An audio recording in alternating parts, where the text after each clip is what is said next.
তো ওকে, I think next video দেখে আপনি বুঝতে পারছেন যে কিভাবে আপনি আপনার এসএমএস প্যানেলে অ্যাকাউন্ট ক্রিয়েট করবেন বাল্ক এসএমএস বিডির এই সাইটে।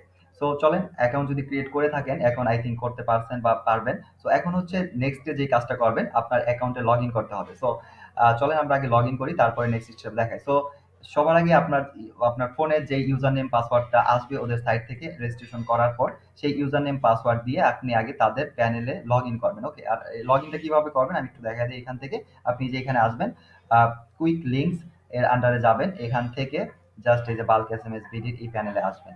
এখানে আসার পর আপনি যেটা করবেন, এই দেখেন এই যে লগ ইন নামে উপরে একটা বাটন পাবেন, ঠিক আছে? Log in log in log in log ইনের মধ্যে দেখবেন যে ওল্ড প্যানেল আছে আবার নিউ প্যানেল আছে। আপনি এখান থেকে নিউ প্যানেলে যাবেন, ঠিক আছে? নিউ প্যানেলে ক্লিক করে নিউ প্যানেলে আসবেন। নিউ প্যানেলে ক্লিক করে আপনার সামনে এইরকম একটা ইন্টারফেস আসবে। এখানে আপনি যে ইউজার নেম পাসওয়ার্ডটা আপনার ফোনে আইসে মেসেজের মাধ্যমে সেটা দিবেন, আর হচ্ছে এখানে ক্যাপচার দিয়ে এটা লগ ইন করতে হবে। আচ্ছা, তো চলেন আমি অন্য একটা আমার অ্যাকাউন্ট আছে সেটার মধ্যে আমি লগ ইন করি, করে আপনাকে পরের নেক্সট প্রসেসটা দেখাই। সো সো আমি দেখেন ডাইরেক্ট আমি বুকমার্ক করা আছে, এখান থেকে আমি এখানে আসলাম, ওই পেজটাতেই আসলাম, ঠিক আছে? লগইন পেজে। আচ্ছা, এখানে হচ্ছে আমার ইউজার নেম সেভ করা আছে, ইউজার নেম আর পাসওয়ার্ড। তো এখন হচ্ছে আপনি আপনার ইউজার নেমটা এখানে টাইপ করে দিবেন, পাসওয়ার্ডটা এখানে টাইপ করবেন দেখে দেখে। পরে হচ্ছে এখানে যে ক্যাপচারটা আছে এইটা আপনাকে এখানে টাইপ করতে হবে। যদি জটিল মনে হয় এটা রিলোড দিবেন তাহলে সহজ একটা আসবে, ঠিক আছে? সো 12 আর 6 হচ্ছে 18।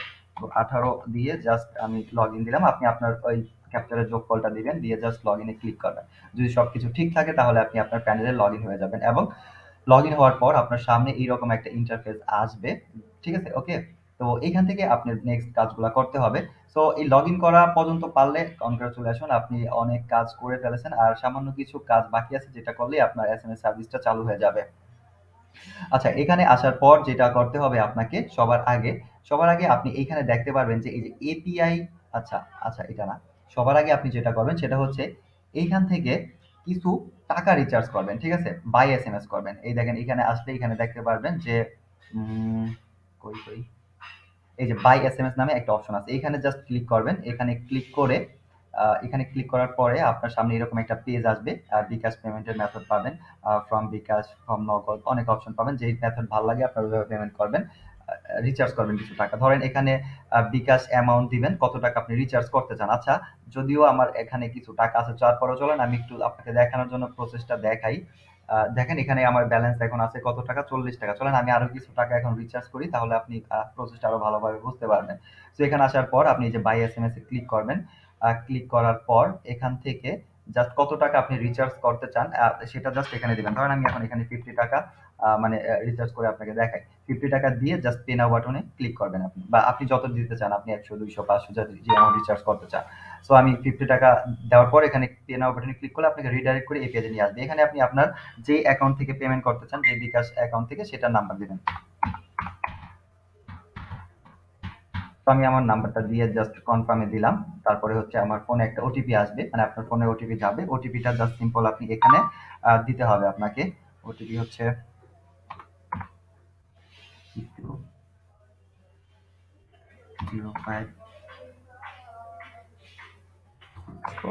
তো আপনি জাস্ট আপনার ওটিপিটা এখানে দিয়ে কনফার্ম দিবেন। দেওয়ার পর হচ্ছে আপনার পিন, আপনার যে বিকাশের পিন আছে পিনটা এখানে দিবেন।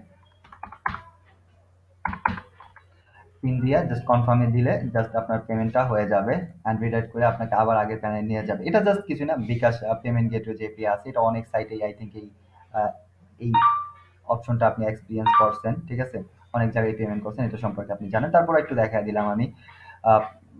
সো এটা দেখেন পেমেন্ট হয়ে গেছে, অ্যান্ড আপনাকে রিডাইরেক্ট করে আগের প্যানেল নিয়ে এসেছে। এখন যদি আপনি ড্যাশবোর্ডে যান তাহলে আপনি যে ড্যাশবোর্ডের উপর থেকে সাইড ম্যাপ থেকে, তাহলে আপনি দেখতে পারবেন যে টাকাটা অ্যামাউন্ট রিচার্জ করছেন এইটা এখানে অ্যাড হয়ে গেছে। দেখেন আমার ফার্স্টে কিন্তু 40 টাকার মতো ছিল, এখন 50 টাকা রিচার্জ করছি, বাকিটা অ্যাড হয়ে গেছে এখানে, ঠিক আছে? এখন প্রায় 89 টাকার মতো দেখাচ্ছে ব্যালেন্স। সো এইভাবে আপনি জাস্ট আপনার যতটুকু প্রয়োজন মনে করেন ফার্স্টে কিছু টাকা রিচার্জ করতে হবে আপনাকে এই প্যানেল, ঠিক আছে?